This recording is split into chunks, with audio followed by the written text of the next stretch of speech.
argatu ta'e waliin tarkaanfachuudhaaf haala politikaa haaraa uumamee waliin yeroo ammaa tarkaanfataa jira. Itti fufnee waliin deemus qophiidha jechuudha. Kana jechuun garuu yoomillee kan eenyunuu dagatamuu hin qabne mirga fi kan kabajsiifatu abbaa qofa ta'uu isaati. Alagaan nangamuu namaa mormu ifii bu'aa keessaa qabaatu malee akka hin ta'in quba qabaannu. Kanaaf nuti gara keenyaan addi bilisummaa Oromoo dhaamsi gabaabaan deddeebifne amma ummata keenya guyyaa har'aa dabarsuu fi barbaannu Oromoon gaafa ijaaramee humna tokko ta'ee duulaa turee fi ifirraa diina ittisaa turetti namni isa danda'u akka hin turin nuun jiruu ni yaadannaa jechuudha. Oromoon Arsii mootummaa Amaaraa kan humna hidhannoo Awurooppaatiin hidhate kan madaafa hidhate bara shan guutuu cabsee kan ofirraa deebisuu danda'e meeshaa akkasii jechuun osoo hin ta'in tokkummaa qabaachuudhaan ijaarmee qabaachuudhaan wal dhaga'uudhaan wal jala deemuudhaan mirga fi inni qofaan akka kabajsiifatutti amaleetiin dur dhaabbachuun akka ture gaa yaadachuu qabdanii jechuudha. Baasu kan naatoonu kana jedhee ofii lafa kaayyatee deemuu baate kan ormi qajeelchee irra kaayu akka isaan taane beekuu qaba jechuudha. Ammas nu tottolfamaa tattaafatamaa jira. Kan ammoo diduudhaaf karaa uummata keenyaatiin if qopheessuun akka jiraatu deddeebifnee yaamicha isinii goona. Jabaadhaa jenna. Osoo wal'aansoon goone, osoo ittiin rakkanne, osoo ittiin miidhamne, salphina keessaa, tuffatama keessaa, mirga fi dhabuu keessaa bahuun akka hin danda'amnes beekuu qabnaa jechuudha. Mirgi keenya kan nu harkatti deebi'uu danda'u wal'aansoo keenya qofaan. Mirgi keenya kan nu harkatti deebi'uu danda'u ilmaan ormaa ilmaan Oromoo kan uummata kanaaf dhaabbatan kan akka ofiitiif dhugumaan dhaabbatan qofaan yoo ijaaramanii qabsoo godhan ta'uu isaa uummanni keenya bal'aan akka beeku deddeebinee si yaadacheef.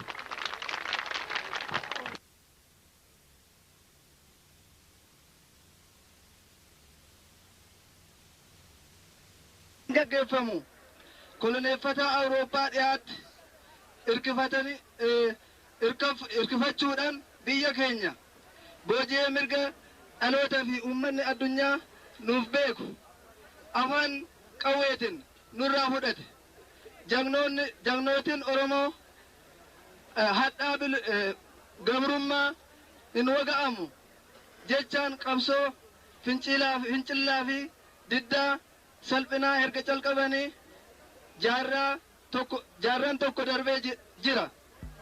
Alagaan daangaa biyya keenyaa cabsee humnaan nu booji'ee namummaa keenya waakkatee qabeenya keenya roorrisee afaan keenya lugamee aadaaf seenaa keenya awwaale.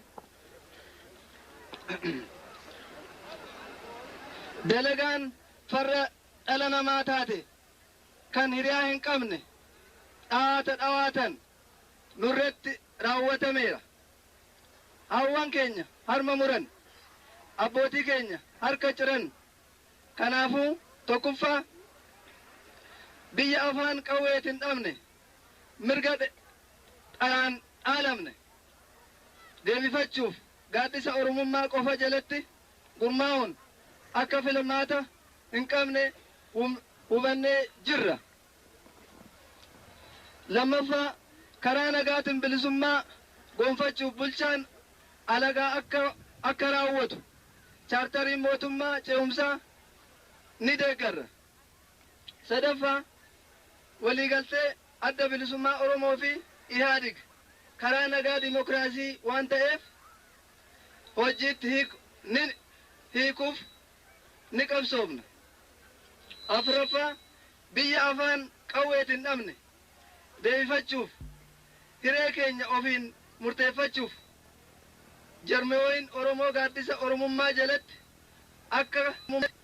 akka tokkichummaan socho'an ni gaafanna.